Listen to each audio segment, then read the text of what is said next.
It was one of those December evenings that felt like a sigh of relief after a long year. The house was warm, the scent of cinnamon and pine candles filling the air, and soft music played from the little speaker near the kitchen window.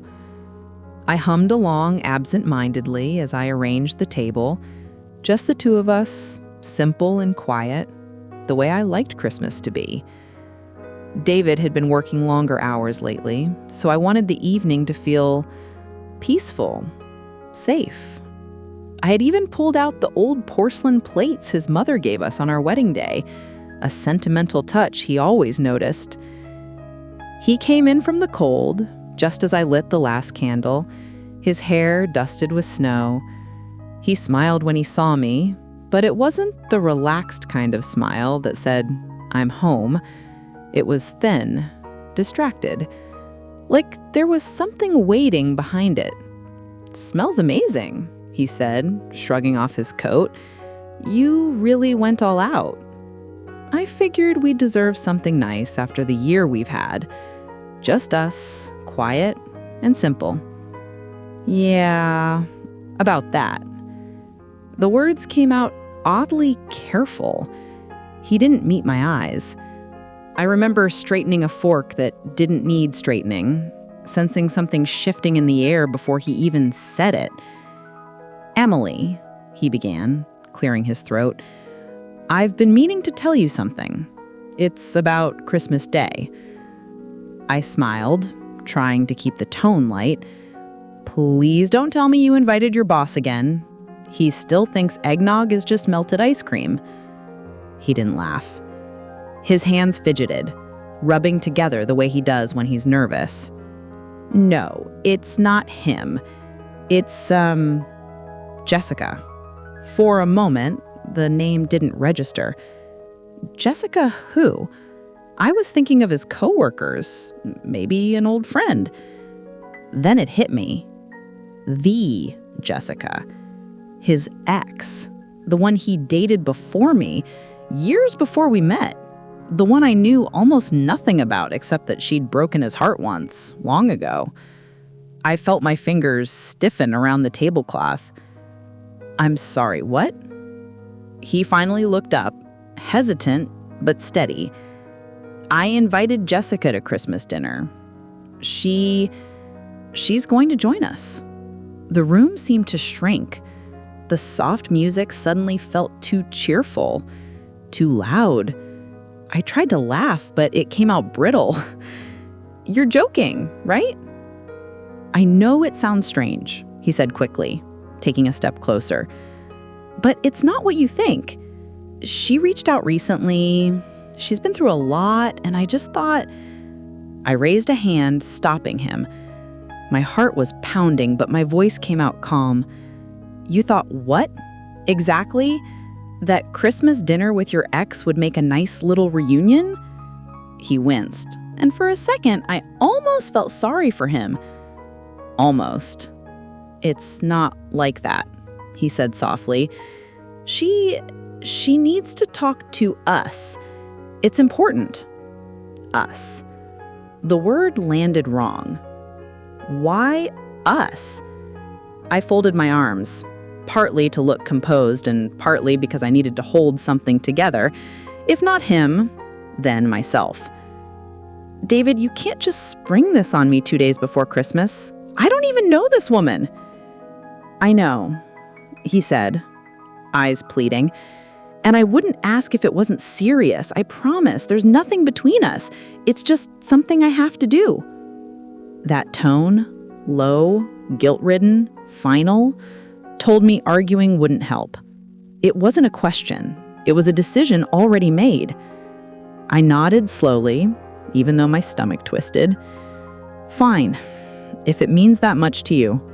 He looked relieved and guilty all at once, the kind of expression that made me want to both hug and slap him. "Thank you," he said quietly, reaching for my hand. I let him, but the warmth didn't feel the same. After he left to take a call, I just stood there, staring at the table I'd so carefully set. 2 plates, 2 candles, a promise of comfort now broken by a single name. Jessica. I didn't know what bothered me more, that she was coming or that he seemed afraid of her visit. As the night wore on, I kept replaying his words. She needs to talk to us. Not me, us. I poured myself a glass of wine and tried to brush it off, but curiosity is a quiet poison. It seeps in where reason can't reach. Who was she now? What did she want? Why now, after all these years? When I went to bed, David was already asleep. I watched him for a long time, the rise and fall of his chest steady and calm, as if the world hadn't shifted an inch for him. I lay awake staring at the faint glow of the Christmas lights reflecting on the ceiling. The house felt different, like a secret had slipped in and was hiding somewhere between the walls. It wasn't jealousy exactly. It was dread. Something about this didn't feel like nostalgia or kindness. It felt like the prelude to something heavy, something waiting to break. And as I turned off the light, I heard myself whisper, barely a sound, but loud enough for the truth to take root. Why do I feel like this dinner isn't actually about Christmas at all? The next morning, I woke to the sound of the heater humming softly through the house. David had already left for work, leaving behind his usual note on the counter. Back late. Love you. The same words he'd written 100 times before. And yet this time, they felt different. Love you. 2 words that used to feel like a heartbeat. Now they sounded like a line rehearsed out of habit. I made coffee, sat by the window and watched the world outside, a perfect little snow globe of a morning. Kids dragging sleds, neighbors shoveling driveways, reefs glistening with frost. Everything looked so calm, so normal, but inside me, something was shifting. I kept seeing Jessica's name in my mind, looping like a whisper. She needs to talk to us. Not me, us. I'd known about Jessica in the vague, polite way you know about someone who existed before you did, a ghost in old stories. David had mentioned her maybe twice in all our years together. They dated in college, broken up when she moved to another city. It was ancient history, or so I'd always thought. We'd been married for 11 years now, and we were good together. Not perfect, but solid. We laughed, we argued, we survived. We built a life around quiet rituals. Movie nights, takeout Fridays, long drives on weekends. We shared dreams too, though one dream had always stayed just out of reach. Having a child. That was our ache, the quiet one we didn't talk about at dinner parties. 2 years of doctors, tests, hopeful mornings and nights spent staring at negative results until the tears ran out. Eventually we stopped trying, not because we stopped wanting, but because wanting had started to hurt too much. And now her ex was coming to Christmas dinner. I tried to tell myself it was nothing. People stay in touch with old flames sometimes. Maybe she needed closure, or maybe this was just some act of kindness I was too cynical to understand. But a voice inside me, the one that used to protect me from disappointment, whispered that people don't invite ghosts into their homes unless they have unfinished business. By noon, I couldn't help myself. I opened my laptop, fingers hesitating over the keyboard like I was about to cross a moral line. It felt ridiculous snooping through someone's social media, but curiosity isn't logical, especially when insecurity is pulling the strings. I typed her name, Jessica Whitmore. It didn't take long. Her profile was public, clean, tasteful, with the kind of filtered photos that make life look effortless. There she was, smiling at a coffee shop, hiking a sunlit trail, standing by a Christmas tree with white lights and silver ornaments. And then I saw her. A little girl, maybe 8 or 9, curly brown hair, wide hazel eyes, a grin missing one front tooth. Her name was Lily. The captions were all ordinary, like first day of school, baking cookies, movie night with my girl. But I couldn't stop staring, because there was something about her face that tugged at me. I leaned closer to the screen, my pulse quickening. It wasn't just that Lily was beautiful, it was that she looked familiar. The curve of her chin, the soft arch of her brow, the way her smile tilted slightly to one side. It was David. It was him. I felt the air leave my lungs. I told myself it was a coincidence. Kids resemble all kinds of people. But deep down, a cold truth began to crawl its way to the surface. Something that made the room feel smaller, tighter. What if Jessica wasn't just an ex? What if this dinner wasn't about the past at all? I closed the laptop and sat very still, my hands trembling slightly. The snow outside had picked up, flakes spiraling through the air like tiny pieces of ash. All afternoon, I tried to shake it off. I cleaned the kitchen, wrapped presents, even turned on the TV to drown my thoughts. But no amount of noise could silence the image of that little girl's smile. When David came home later, I watched him differently. I watched the way he loosened his tie, how his eyes avoided mine when I asked about his day. He was present, but distant, as if part of him was somewhere else entirely. At dinner, I asked casually, "So, how long has it been since you've seen Jessica?" He hesitated, fork halfway to his mouth. He said, "A long time, almost 10 years. "Wow," I said softly, "that's a long time to suddenly catch up." He nodded, chewing slower now, aware of my tone. "Yeah, life just happens, I guess." I smiled, but my chest felt tight. Life happens. A vague answer for a question that begged for more. Later that night, when we went to bed, I lay awake listening to the faint sound of him breathing beside me. I thought about all the ways I trusted this man, with my heart, my dreams, my disappointments, and how easily one name had shaken all of it. The house was quiet, except for the soft hum of the heater and the ticking of the clock on the nightstand. Tick, tock, tick, tock.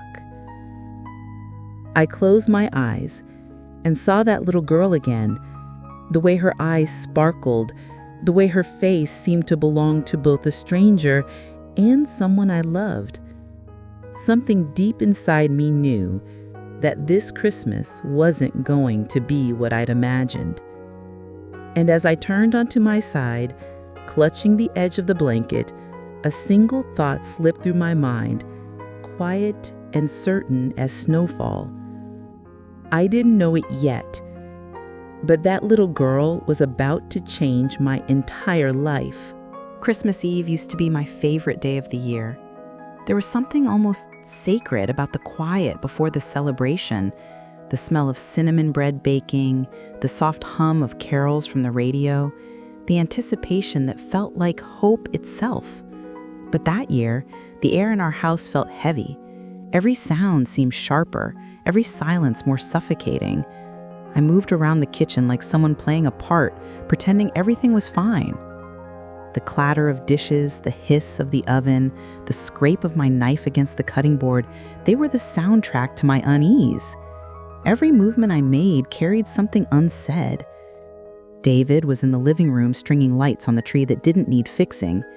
He hummed tunelessly, pretending to be busy, pretending he didn't feel my eyes on him. He hadn't mentioned Jessica's name once since the night he dropped the bomb. Not once. I wanted to ask again why she was coming, why now, and most of all, who that little girl was. But the words sat like stones in my throat. Instead, I stirred the soup a little too hard and muttered to myself, "She needs to talk to us. What does that even mean?" He must have heard me because he said softly, "Emily, you don't have to do all this. I can order something if you'd rather not cook." I froze. My hands were still wet from washing vegetables, but I clenched them anyway. "It's Christmas Eve. I'm not going to serve takeout to your ex." He didn't reply. I heard the rustle of wrapping paper, the snap of tape. Distractions. Small noises to fill the silence that had stretched too far between us. Every now and then I'd catch him glancing at his phone, typing quickly, then setting it face down on the table when I walked by. Once I saw the faintest smile flicker across his face, not joy, but relief, like he'd just confirmed something I wasn't supposed to know. It was infuriating how calm he looked, how normal he tried to appear. Meanwhile, my mind was spinning, racing through possibilities, rehearsing what I'd say when she arrived. I imagined the scene over and over, her stepping through the door, beautiful in that effortless, infuriating way people from the past often are. I'd greet her politely, maybe too politely. I'd look her in the eye and ask why she was here. But every version of the conversation ended the same, with me saying something cruel and David looking at me like I'd ruined everything. So instead, I said nothing. I baked, I basted, I chopped and stirred and simmered until my body felt exhausted and my mind refused to stop running. By the time the sun dipped behind the trees and the first snow began to fall, the house looked perfect, too perfect. Candles flickered in the windows, a roast filled the air with warmth, and the Christmas playlist hummed softly in the background. But underneath the glow, everything felt hollow. At 7 o'clock sharp, David disappeared into the bedroom. When he came out, he was wearing his nicer sweater, the one he usually saved for dinner parties. He smelled faintly of cologne. My heart sank a little. He smiled at me, nervous and careful. He said, "You look nice." "I'm not doing it for her," I replied before I could stop myself. He looked away, guilt flashing across his face. "I know," he said. The clock ticked louder than usual. Each minute felt like a countdown I couldn't pause. I found myself straightening napkins that didn't need fixing, adjusting forks that were already aligned, lighting candles that didn't need lighting. My hands were busy because my thoughts were dangerous. The closer it got to 8, the more I felt the panic build behind my ribs. I tried to breathe through it, to focus on the sound of snow tapping the window, the smell of rosemary and butter, but my body knew before my mind did that something irreversible was about to happen. Then came the sound. The doorbell. Just one soft chime, but it might as well have been a gunshot. David froze mid-step. I saw his throat tighten as he swallowed hard. I wiped my hands on a towel and followed him to the door, my heart pounding so loudly I thought he could hear it. He hesitated for a moment before turning the knob. And there she was, Jessica. Older than I expected, but still beautiful, in that unforced, graceful way that made it easy to see why he'd once loved her. Her eyes, though, told a different story. They looked tired, haunted even. And beside her stood a little girl. She was small and shy, bundled in a red coat and knitted hat, clutching a stuffed reindeer. Her cheeks were pink from the cold, and her eyes, hazel, flecked with gold, were too familiar. I'd seen them before, in pictures, in dreams. For a heartbeat, no one said anything. The air between us felt thick, charged with something fragile and unspoken. Then Jessica smiled gently. "Hi, David." His face softened in a way I'd never seen before, not romantic, not nervous, something deeper, a mix of guilt and tenderness. He said, "Hey." He quietly, his voice cracked. "It's good to see you." Jessica nodded, her eyes glistening. Then she turned to the little girl beside her. "Sweetheart," she said softly, "do you remember what I told you? This is David." The girl looked up at him, her small voice trembling with both shyness and recognition. "Hi," she whispered. Then, after a moment, almost uncertainly, she added, "Hi, Dad." The world seemed to stop. My breath caught in my throat and the floor might as well have vanished beneath me.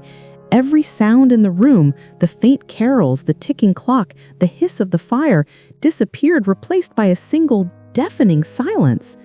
David's face went pale. He reached for the doorframe like he needed something to hold him up. And in that instant, I understood. All the late nights, the messages he hid, the strange nervousness, it all clicked into place like shattered glass finding its pattern again. I stood there frozen, my pulse roaring in my ears, staring at the little girl with David's eyes and Jessica's smile. The words barely formed in my mind before I heard them echo inside me. The child looked up at David and called him Dad. For a long moment, no one moved. No one breathed. The sound of the wind outside felt louder than anything in the room. The little girl, Lily, clutched her reindeer tighter, her big eyes flicking between the three of us, trying to read the adults who had suddenly turned to stone. I looked at David. His face was ashen, his lips parted, but no words came out. I think I whispered something first, though I couldn't hear my own voice. "Dad?" The word tasted foreign in my mouth. I looked back at Lily, small, trembling, utterly innocent. Then at Jessica, whose eyes glistened with something that looked like regret. Jessica opened her mouth, but David's voice cut through first, low, shaky. "Emily, please, let me explain." "Explain?" The word came out sharp, brittle. "Explain what, exactly? That there's a child calling you Dad at my front door?" He ran a hand through his hair, pacing like a man trying to find an exit from his own guilt.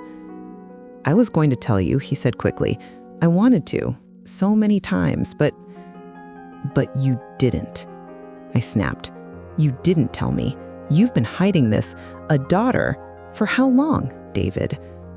His silence told me more than words could. My chest felt like it was cracking open. Jessica stepped forward, her voice soft but firm. "Maybe we should come in?" "No," I said sharply. "We shouldn't do anything right now." But Lily's small voice interrupted, trembling and confused. "Did I say something bad?" I froze. Her eyes, wide and scared, reminded me she was just a child who didn't ask for this. My anger faltered, replaced with a surge of guilt. "No, sweetheart," I said quietly, forcing calm into my voice. "You didn't do anything wrong." Jessica gently guided her inside, helping her hang her coat. The warmth from the fire brushed her face as she stepped in, and for a strange, surreal moment, it felt like a normal Christmas. Until it didn't. I followed, but every step felt heavy, as if gravity had doubled its pull on me. David stood by the fireplace, hands trembling. "Emily, I'm so sorry," he started. "I swear I never meant to lie to you like this." My voice cracked as I spoke. "You have a daughter, David, a 9-year-old daughter, and you thought I just wouldn't notice?" He winced. "It wasn't like that." "Then tell me what it was like." He met my eyes, tears brimming. "I didn't know about her right away. Jessica never told me she was pregnant when we broke up. I found out years later, when Lily was already 4. The words hit me like ice water. 4, I repeated.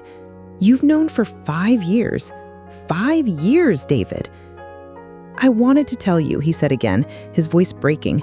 "But every time I tried, I panicked. You've always wanted children so badly, and I was ashamed, Emily. I abandoned them once, and I didn't know how to make it right without losing you." "Shame," I echoed bitterly. "You kept your child a secret because of shame?" He said, "I was terrified you'd see me differently, that you'd think I was the kind of man who walks away from his own blood and flesh." And what am I supposed to think now? My voice trembled, fury and heartbreak knotted together. Because from where I'm standing, you are that man. The air in the room was thick, like every word was smoke. Lily sat quietly on the couch, swinging her feet, sensing the tension but not understanding it. Jessica moved closer to her, putting a protective arm around her shoulders. I looked at Jessica, really looked at her this time. She wasn't smug or vindicated. She looked tired, like someone carrying a secret far too heavy for too long. "You knew," I said softly, my voice trembling. "You both knew? And you thought you could just walk into my house and drop this on me like it's nothing?" She shook her head, her voice barely a whisper. "No, Emily, it's not like that. I didn't come here to hurt you." "Then why?" I demanded. "Why now?" She hesitated, glancing at David, then back at me. There was something unreadable in her expression, something that looked like fear and sorrow intertwined. Before she could answer, David spoke again, his voice breaking under the weight of his own confession. "She reached out to me a few weeks ago, said she needed to talk. I didn't know how to tell you. I should have. I know I should have. The last of my composure slipped. You invited your ex, the mother of your child, to our Christmas dinner, and you didn't know how to tell me?" Tears burned at the corners of my eyes, but I refused to let them fall. "You've been lying to me for years, years." He took a step toward me, desperate.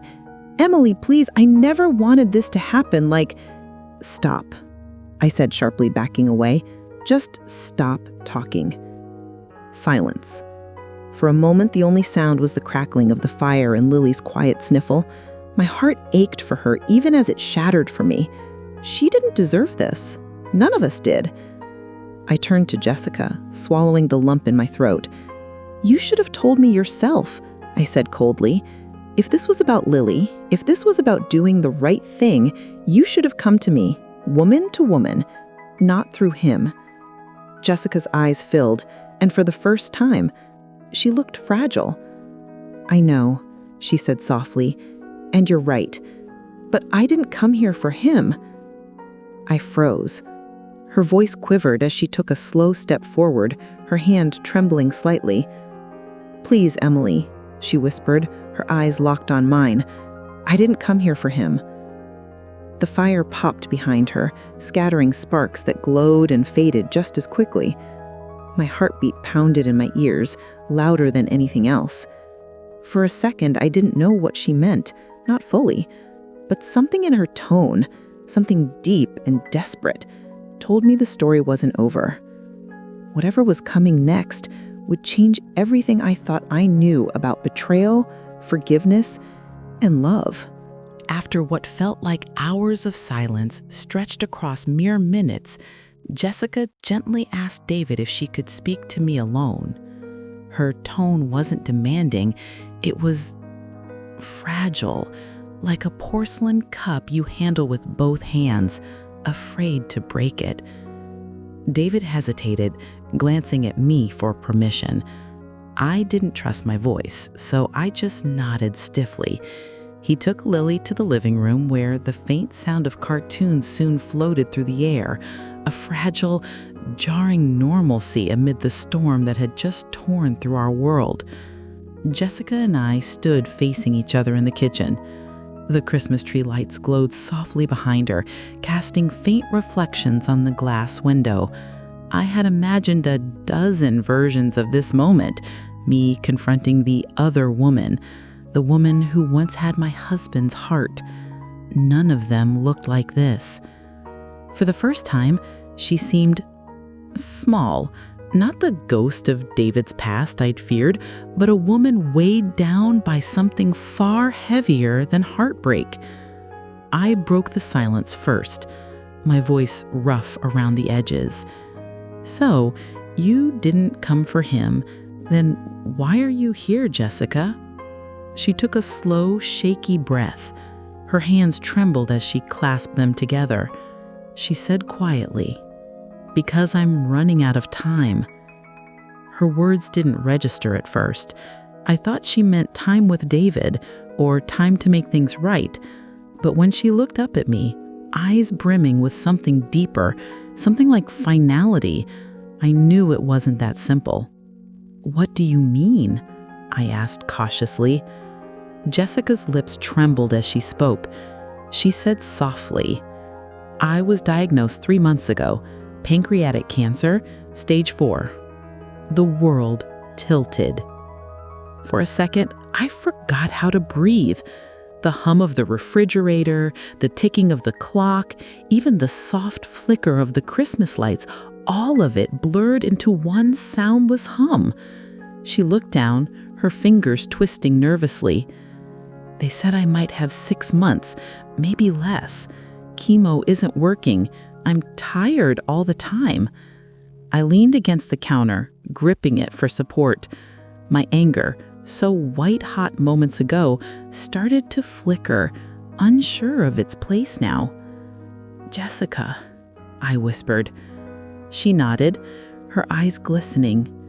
"I didn't come to ruin your marriage or to take David back. I came because I had to look you in the eye before it's too late." My voice was small, almost childlike. Too late for what? Her expression broke then, cracked wide open with the kind of pain that no mother should ever have to feel. "For Lily," she said, "too late for her to find someone who'll love her when I'm gone." I froze. Jessica stepped closer, her voice trembling but steady. "She's all I have, Emily. I've done my best to give her a good life, but she needs more. She needs family, she needs stability, and she deserves to know her father." I blinked hard, fighting tears that were suddenly burning at the back of my eyes. David didn't even know about her for years. That was my fault. I was scared, angry, hurt, but when he found out, he tried. He's been sending support, seeing her when he can. He's not perfect, but he's trying to be there now. Her gaze lifted to meet mine, steady, searching, pleading. "And I know you have every reason to hate me," she said softly. But when I realized I was dying, I couldn't stop thinking about you, about this life you've built with him. And I thought, maybe if anyone could love her, it's you. My throat tightened. It was the last thing I expected to hear. I'd been bracing for accusations, apologies, maybe even manipulation. But this was something else entirely. Jessica's eyes shimmered as she took a shuddering breath. "I don't want to make this your burden. God knows you didn't ask for this. But when I look at Lily, I just can't leave this world not knowing who will hold her hand when she wakes up scared at night, who will teach her right from wrong, who will tell her stories about me when I'm gone." The silence between us was suffocating, the kind that fills every space between your ribs and squeezes until you forget how to speak. I finally whispered, "You're asking me to be her mother?" Jessica nodded slowly, her tears slipping freely now. "I'm asking you to love her, however you can, however you choose to." I turned away, blinking hard. My heart was beating so fast I could barely hear myself think. Just minutes ago, I'd wanted to scream, to throw something, to demand answers for every lie David told. Now I was standing in front of a dying woman who was asking me to become the mother her child would soon lose. Part of me wanted to say no, to cling to my anger because anger was simple, clean. It didn't require compassion or understanding. But then I heard a laugh from the living room, Lily's laugh, sweet, soft, utterly unaware of the storm brewing around her, and something in me cracked. Jessica's eyes shimmered as she took a shuddering breath. "I don't want to make this your burden. God knows you didn't ask for this. But when I look at Lily, I just can't leave this world not knowing who will hold her hand when she wakes up scared at night, who will teach her right from wrong, who will tell her stories about me when I'm gone." I swallowed hard, feeling tears slip down my cheeks. I don't know if I can. I don't even know how to look at her right now without thinking of everything I just found out. Jessica nodded, her expression full of quiet acceptance. "You don't have to decide now. I just needed to ask, because I don't have much time left to ask at all." The clock ticked softly between us. I looked at her, really looked, And for the first time, I saw not the woman who had once been with my husband, but a mother staring down the end of her life, begging for her child's future. Something in me shifted then. A small, fragile understanding took root in the cracks of my broken heart. I wanted to hate her. God, I wanted to. But as I watched her tremble in front of me, haunted by love, by fear, by the knowledge of her own ending, I realized I couldn't. Not anymore. Because beneath all the betrayal and sorrow, she was still just a mother trying to save her child. And as much as I wanted to deny it, I knew in that moment that her plea had already taken root inside me. I wanted to hate her, but I couldn't. That night, sleep refused to find me. I lay in bed, staring at the ceiling, watching the shadows of the Christmas lights dance across the walls like silent ghosts of the evening's chaos.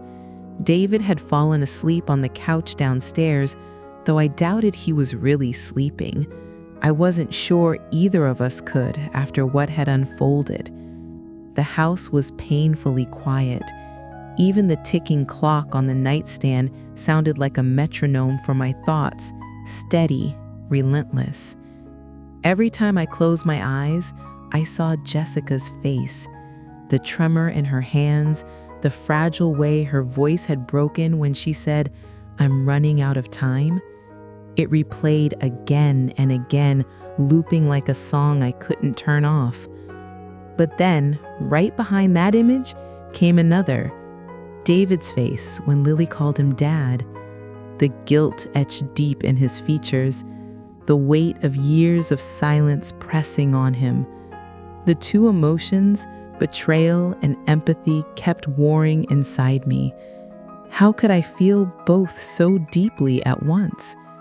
Part of me wanted to storm downstairs, shake him awake, and demand every answer he hadn't yet given. But another part, quieter, more fragile, felt something close to pity. Because for the first time, I truly saw it. This wasn't just about lies. It was about a man who had been carrying the unbearable weight of his own cowardice for years. And maybe part of me recognized that weight. I got up quietly and pulled on a sweater, wrapping it tight around me. The floor creaked softly under my feet as I walked down the hallway, drawn by the faint light seeping from under Lily's door. I hesitated, then gently pushed it open. Inside, the little girl was curled up under a soft blanket, her reindeer plush tucked beneath her chin. Her small lips moved in the half-whisper rhythm of a prayer. I froze. "Dear God, please make Mommy better. She says she's sick, but maybe if I'm good, you can help her get better for Christmas." My heart splintered. I stood there, unseen, tears slipping silently down my cheeks. She was so young, too young to understand the finality that was already shadowing her mother's days. After a few seconds, she turned over, still whispering, "And please, let Daddy and Miss Emily be nice to Mommy. I think they're sad too." That did it. My knees gave out and I leaned against the doorframe, covering my mouth to stifle a sob. This child, innocent, pure, and unaware of the tangled mess we adults had made, was praying for us. I retreated down the hall before she could notice me, the sound of her small, hopeful voice echoing in my chest like a haunting lullaby.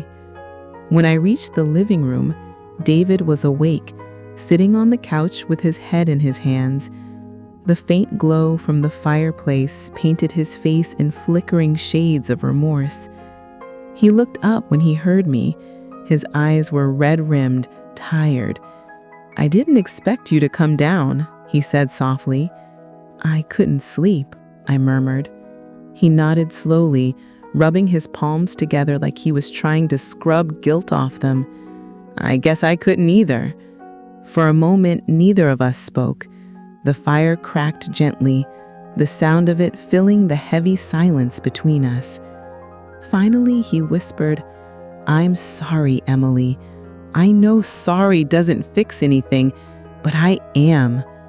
I stared at him, this man I thought I knew better than anyone, and tried to reconcile the person before me with the one who had carried a secret this enormous. "Why didn't you tell me?" My voice wasn't angry anymore, just tired. He sighed, leaning back against the couch. "I know. God, I know. But when I found out about Lily, I was ashamed. I'd been young, selfish. Jessica wanted to keep the baby. I didn't. I told myself it wasn't the right time, that I couldn't be a father, and then I left." He looked away, his voice cracking. "She did it all alone, for years. And when I finally found out, she had every right to hate me. But she didn't. She just asked me to be part of Lily's life, even if it was late. And I tried, but I couldn't bring myself to tell you. Every time you talk about wanting kids, I felt like more of a fraud." My throat tightened. "You thought I'd leave you?" He nodded. "You wanted a family so badly, and I thought this would ruin us. I thought you'd see me as a liar, a coward." A bitter laugh escaped me. "You weren't wrong." He closed his eyes, nodding, tears gathering again. "I deserve that." I sat on the edge of the couch, wrapping my arms around my knees. "She's dying, David," I said quietly. "Jessica's dying, and she came here to ask me to love her daughter when she's gone." He looked up sharply, pain flashing in his eyes. "She told you?" I nodded. He buried his face in his hands. "I begged her not to come tonight. I told her it was too much, too soon, but she said she didn't have time to wait." I studied him in the dim firelight. For the first time, I didn't see a betrayer. I saw a broken man, terrified and full of regret. "She's brave," I said softly. "She is," he whispered, "braver than I'll ever be."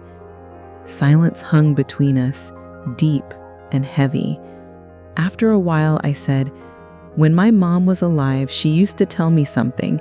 She said, forgiveness isn't a single act, it's a seed. You plant it when you're ready, and if you nurture it, one day it grows into peace."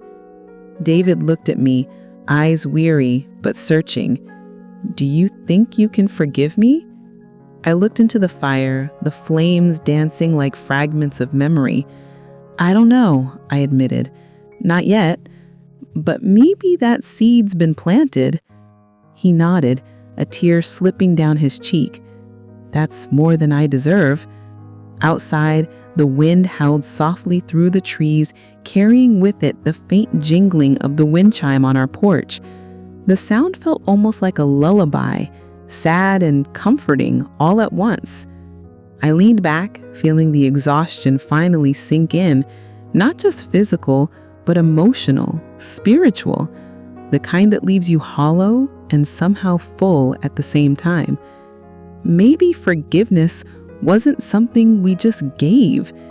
Maybe it was something we grew into.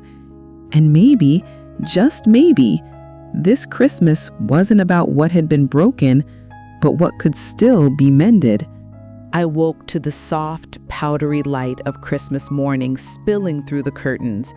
The world outside was blanketed in snow, every branch and rooftop coated in white, sparkling like it had been dusted with sugar. Inside, the house felt heavy with memories from the night before, and yet lighter somehow, as though a small crack had opened in the wall between fear and hope. I moved quietly to the kitchen, wrapping my robe tight around me. David was already there, stirring coffee with an absent-minded frown, the weight of yesterday still lingering in the lines of his face. "Morning," he said softly, looking up. For a moment, I saw the same man I had fallen in love with, the man beneath all the secrets and guilt. "Morning," I replied, my voice hesitant. The table was still set for 2 from Christmas Eve, but the idea of leaving it that way made me ache.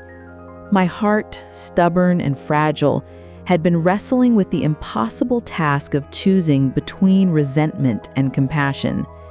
And in that quiet hour, the choice seemed clear. I turned to David, taking a deep breath. Let's make breakfast, for all of us. He blinked, surprised, then slowly nodded. For all of us, he repeated, as if saying it out loud made it real. A few minutes later, Jessica knocked softly at the door. Lily peeked around her mother's side, wearing her little red coat, hair messy from sleep, eyes wide with curiosity and caution. "Come in," I said, surprising myself with how natural the words sounded. Jessica hesitated, then stepped inside, setting Lily's mittened hands on the counter. David came to meet them halfway, and for a brief moment, the tension was palpable. 2 worlds colliding in a small kitchen that smelled of cinnamon and coffee.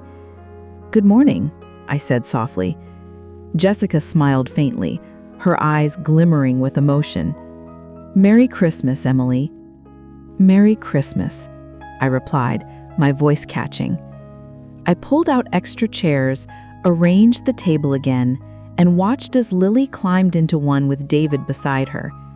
She looked around shyly, her small hands gripping the edge of the table, and I felt a pang of tenderness I hadn't expected. "Would you like some pancakes?" I asked, gesturing to the warm stack I had just finished.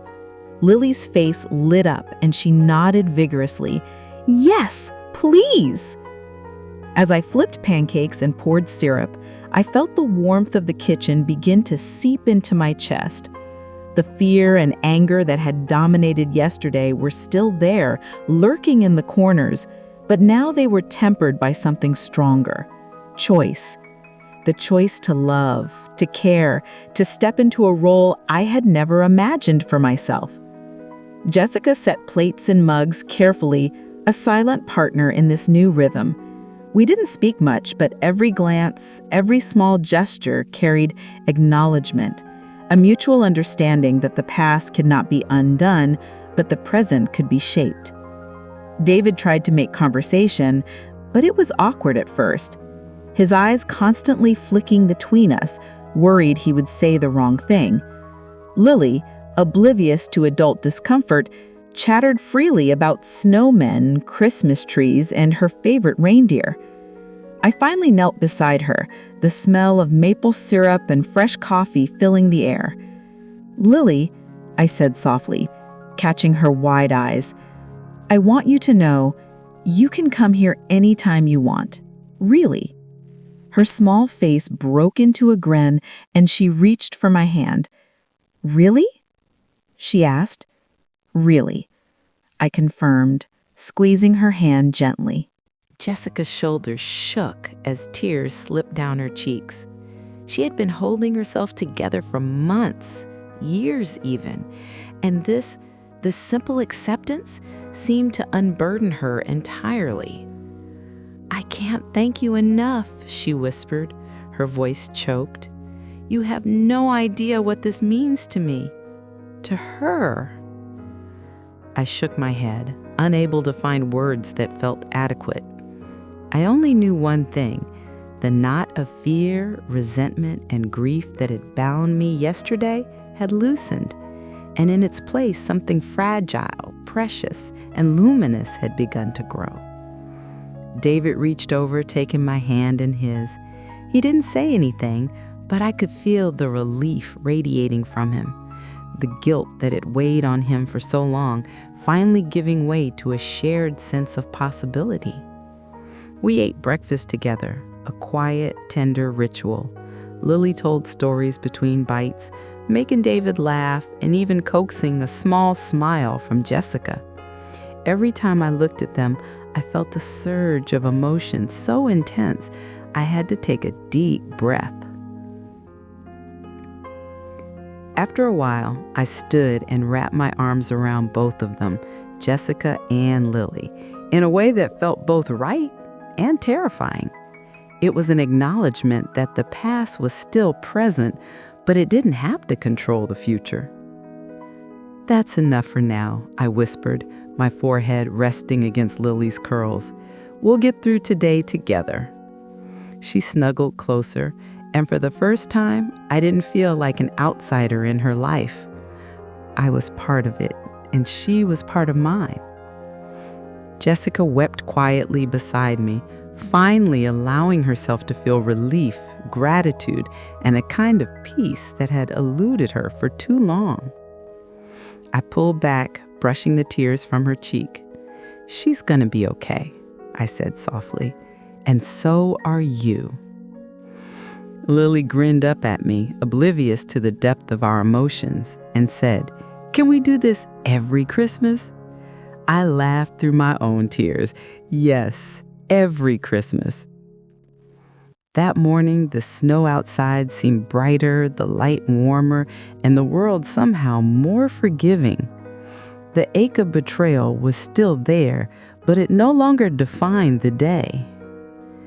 We lingered at the table, talking quietly, laughing gently, sharing stories of past holidays, and making new memories amidst the bittersweet reality of Jessica's illness.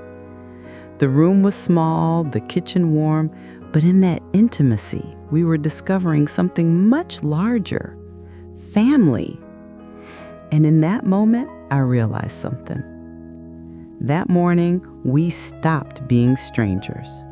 We became something closer to family. We were imperfect, hurt and broken in places, but together, we were forging a new kind of love, one built on trust, forgiveness, and a promise that no child would ever feel abandoned again. The pancakes were just pancakes. The laughter was just laughter. The tears were just tears. But in the quiet between those ordinary moments, we had begun to rebuild something extraordinary. And I knew deep down that this Christmas was the first of many we would share, not as fractured people, not as strangers, but as family. The weeks that followed were quiet, measured, and yet alive in ways I hadn't expected. Christmas had passed, leaving behind its glitter and warmth, but the real work, the work of love, forgiveness, and learning to live differently, had only just begun. Jessica stayed with us for a few days after Christmas, though it quickly became clear she would be part of our lives in a way that went beyond holidays. She was frail, the illness relentless, but there was a light in her eyes I hadn't seen before. Peace, perhaps, or maybe it was relief, knowing that Lily's future was safe, knowing that I had accepted the role she once feared I would refuse. I remember one morning, mid-January, when we all went out for hot chocolate after a trip to the small park down the street. Lily had insisted on bringing her stuffed reindeer, which she dragged along as if it were part of the outing itself. She ran ahead, laughter spilling into the crisp winter air, snow crunching beneath her boots.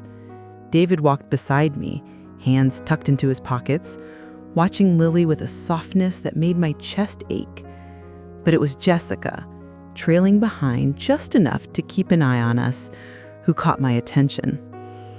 She looked lighter somehow, smiling gently, talking to Lily in that quiet, patient tone only mothers have, reminding her to pull her scarf higher or tie her mittens snugly. I realized, standing there in the snow, that this woman, once my rival, my threat, had become something entirely different. I caught her glance and smiled awkwardly. She nodded, a small, shy acknowledgement. In that moment, I felt a strange, tender kinship forming. Back home, we settled into the routine of a new kind of family. Breakfasts were lively, with David making pancakes and Lily insisting I serve them with extra syrup. Jessica often lingered in the kitchen, helping quietly, never interfering but always present. One evening, as she rested in the living room while Lily played nearby, I found myself sitting across from her, a blanket wrapped around my shoulders. I couldn't help but watch her, the woman who had once been a source of confusion, fear, and heartbreak, now the center of Lily's universe. "I never imagined this," I said quietly, almost to myself. Jessica turned her head, curious but calm. "What do you mean?" "I never imagined that you and I could get along," I admitted, my voice fragile but honest. "I never imagined that you could be part of our lives and not feel like a threat." She smiled faintly, her fingers tracing the edge of the blanket. "I never imagined I'd find peace like this either, that Lily would have someone to love her and that you'd accept me, Emily."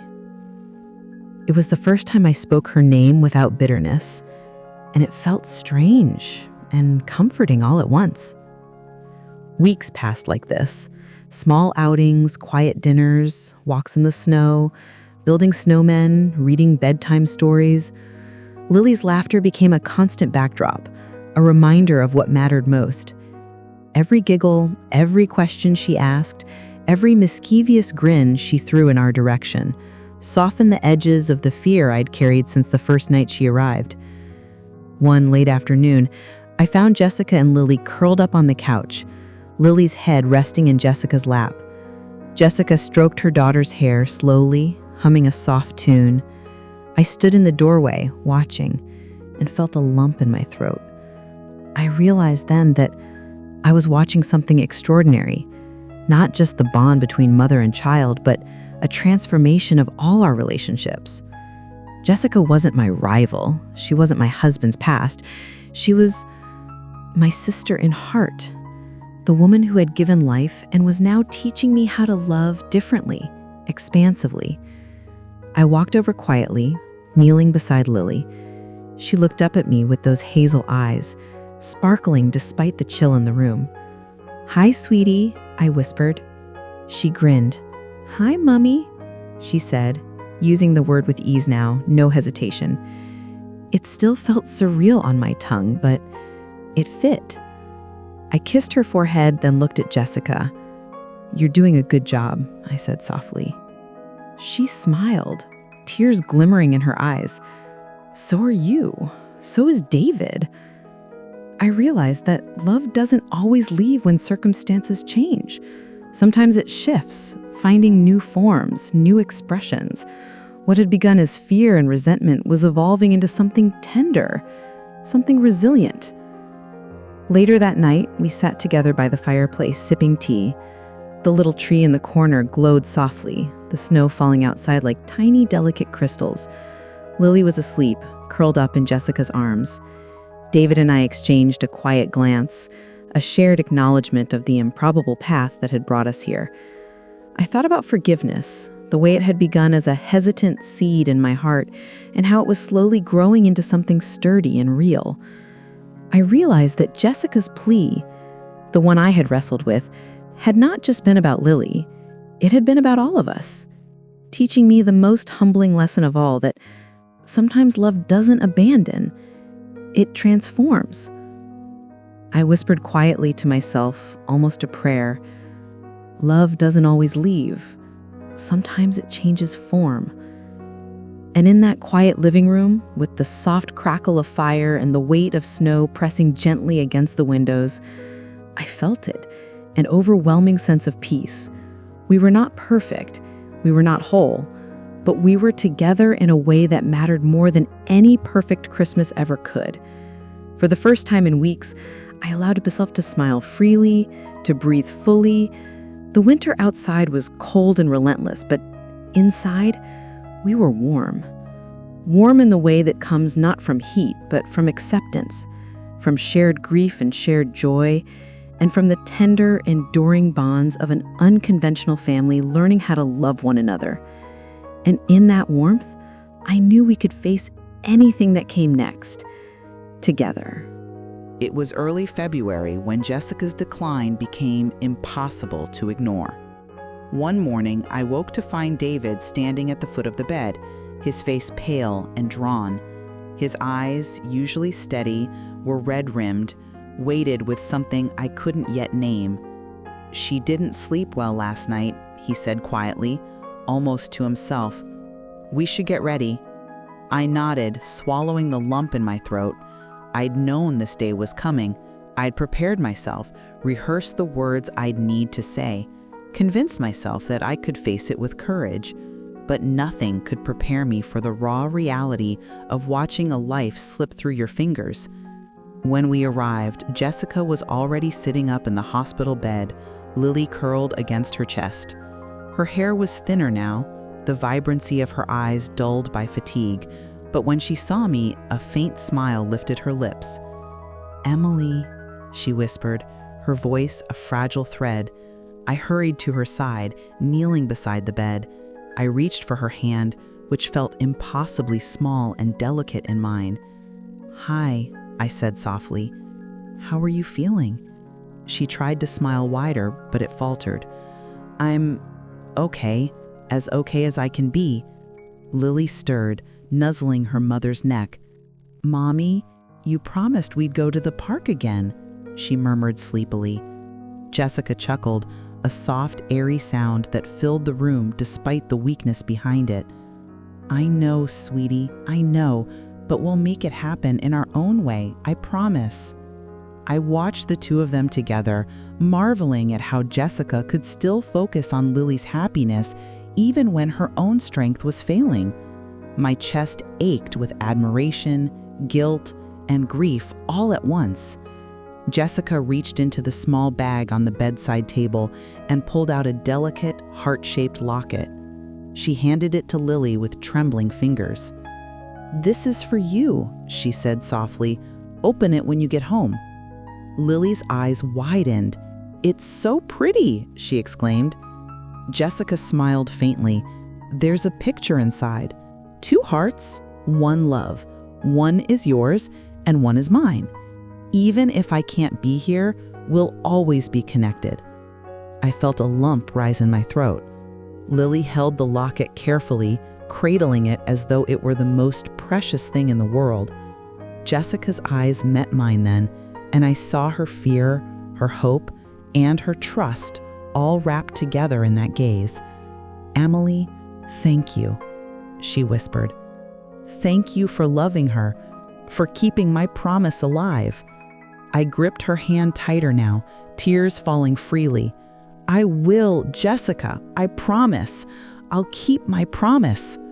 Her lips curved into a faint smile, and for a brief moment the room seemed lighter, infused with the quiet magic of connection, of trust fulfilled. David hovered beside us, his hands trembling as he tried to maintain composure. He knelt next to me, his voice thick with emotion. I should have done everything differently. I'm so sorry," he whispered. Jessica reached up, placing a weak hand on his cheek. "Shh, you did what you could. You're here now. That's enough." The next hours passed in a surreal blur. Lily dozed, clutching the locket close. David and I spoke softly to Jessica, reminiscing about lighter moments, laughing quietly at memories of small, happy absurdities, the Christmas pancakes that went horribly wrong, the snowball fight that ended with Lily covered head to toe in snow. As the afternoon sun dipped low, her breathing grew more labored. The soft hum of the hospital monitors filled the room, a steady reminder of the life she had poured into this world and the fragility that had always been just beneath the surface. I held her hand, tracing the lines I had memorized over these weeks. "Jessica, it's okay. You can go. You've done enough. You've loved enough." Her eyes, glistening with tears, held mine. "I'm ready," she whispered. "Thank you for giving her everything I couldn't. Thank you for letting me see this family one last time." David's face crumpled, and I felt the weight of his years of guilt finally break loose. He wrapped his arms around her frail body, pressing a kiss to her forehead, whispering apologies and gratitude all at once. Lily stirred again, murmuring in her sleep. I brushed a strand of hair from her face and whispered, "Mommy's going to be okay. She's surrounded by love." Jessica's eyes fluttered closed briefly, and I squeezed her hand. "We've got this, Jess. You don't have to worry anymore." She took a shallow breath, and then another, each one weaker than the last. Her lips moved, forming words too soft to hear, but I felt their meaning in my heart. "Thank you," and "I love you." And then, just like that, she was gone. Her hand, once warm and steady, fell limp in mine. My tears fell freely, mingling with David's, as the room filled with a silence that was deafening in its finality. I held her hand for a long while, unwilling to let go, feeling the enormity of what had happened. The woman who had once been my rival, my threat, had left this world surrounded by the family she had created out of forgiveness. David finally broke, sobbing openly, a release of all the years he had carried his secret and the heartbreak of leaving her alone. I held him, feeling the rawness of our shared grief, knowing that the only way forward was through each other and through Lily. Lily stirred again, half awake, clutching the locket to her chest. I knelt beside her, brushing a soft kiss across her forehead. "She loved you so much, sweetie. She always will, and we'll keep her love alive, okay?" She nodded, sleep and grief mingling in her small, serious face. "Okay," she whispered. We sat together in that quiet room long after her body had grown still, letting the tears fall, letting the pain settle in our bones. And yet, even in the grief, there was something luminous, a sense that life could still be full, that love could still endure, even when the source of it was gone. I realized then that Jessica's final gift wasn't just the locket or the words she had left Lily. It was trust, faith, the unshakable understanding that love could be extended even when it was hardest to give. We left the hospital that evening, the world outside dark and cold, but inside, a new resolve had taken root. Lily clutched the locket to her chest, David and I walking beside her, our hands linked. We were carrying her love forward, bound by the promise we had made to the woman who had entrusted us with her child, and with the legacy of her heart. That night, I lay in bed, exhausted and hollow, yet filled with something I hadn't expected. Hope. Hope that we could navigate the future without her, but with her love as our guide. Hope that forgiveness could be more than a word. It could be a bridge. And as I drifted into a fragile, tearful sleep, I whispered softly to the empty room and to her memory, "I'll keep my promise, Jessica, always." She had left this world surrounded by the family she had created out of forgiveness. And through us, she would never truly be gone. The morning sunlight poured softly through the living room windows, illuminating the soft glint of tinsel and the warm glow of the Christmas tree. Snow lay thick and unbroken across the yard, the world outside pristine and silent, as though it had been swept clean overnight for this one perfect morning. Laughter rang through the house, light and unrestrained. Lily was tearing into her gifts with the kind of joy only a 9-year-old can muster, paper flying in every direction, her little squeals punctuating the air.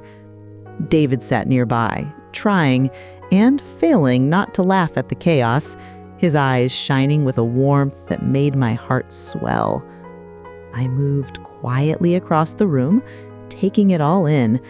The smell of cinnamon and pine filled the air, the soft hum of the Christmas lights reflected on the ornaments, shimmering against the walls like tiny stars. For a moment, I let myself just watch the life we had built. Fragile yet resilient, delicate yet unstoppable. A framed photo rested prominently on the mantel above the fireplace. Jessica's face smiled out at us, a gentle, serene reminder of the woman who had changed everything.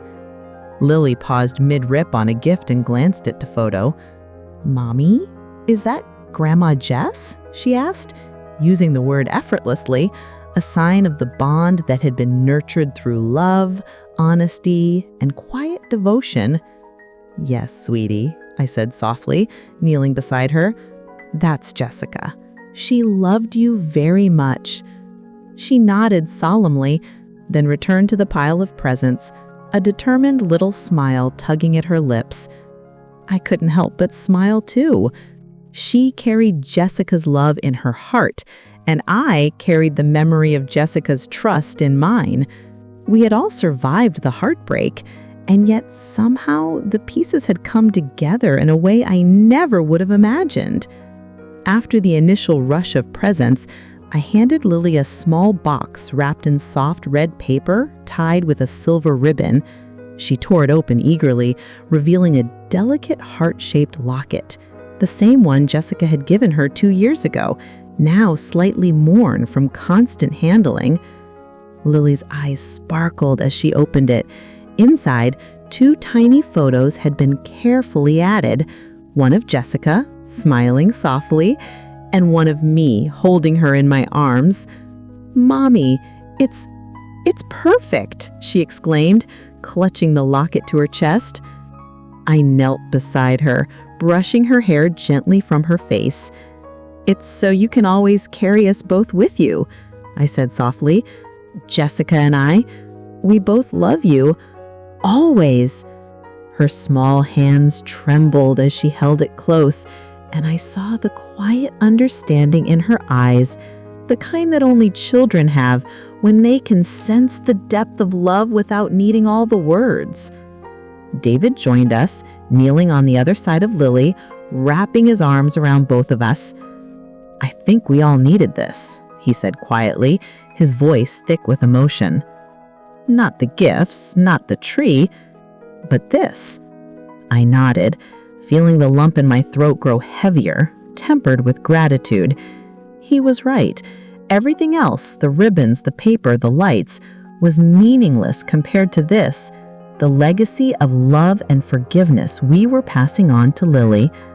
The morning unfolded slowly, a gentle rhythm of small joy.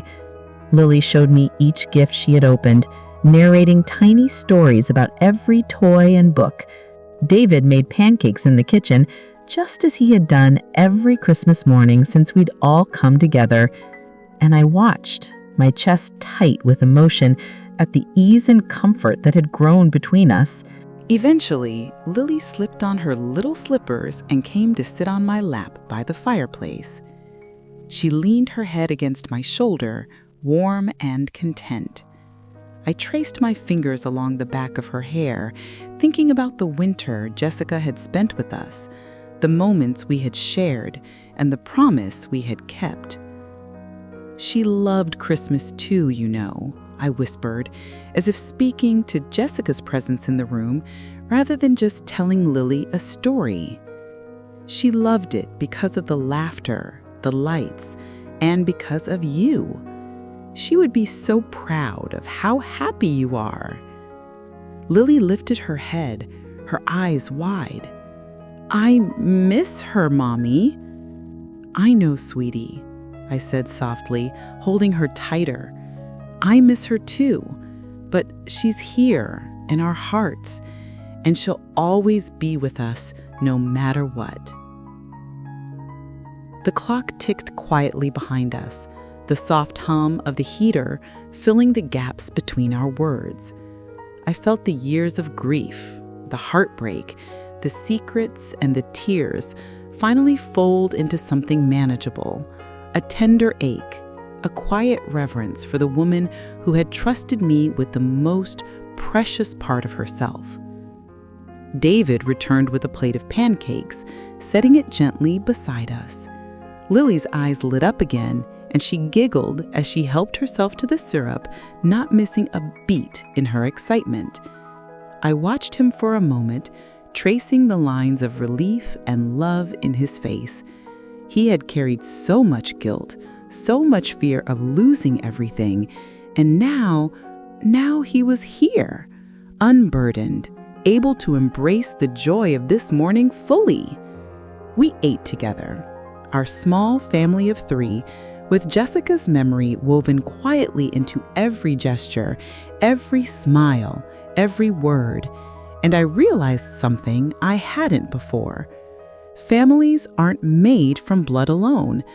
They are built from the promises we keep, from the courage to love, even when it hurts, from the trust given freely and the choice to honor it, from the hearts we open, the forgiveness we extend, and the commitment to protect and nurture the fragile, enduring threads of connection that bind us together.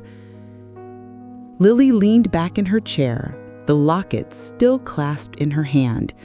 She glanced at the mantle and whispered softly, "I love you, Grandma Jess." I held her gaze, tears slipping down my cheeks. "And she loves you too, sweetie, always." David reached over and took my hand, a silent gesture of solidarity, understanding, and shared grief transformed into hope. We sat together in that warmth, the fire crackling gently, the snow outside sparkling in the morning light, and I allowed myself to breathe fully for the first time in years. The house was alive with joy, small, simple, imperfect, and yet perfect in the way that mattered. I closed my eyes briefly and whispered into the quiet a soft, unshakable truth. Families aren't made from blood alone. They are built from the promises we keep, even when they break our hearts. And in that moment, as Lily laughed with abandon, David held my hand, and Jessica's presence lingered quietly in every corner of the room. I knew it was true. Love endures, promises endure, and families, true, real families, endure in all the ways that matter most.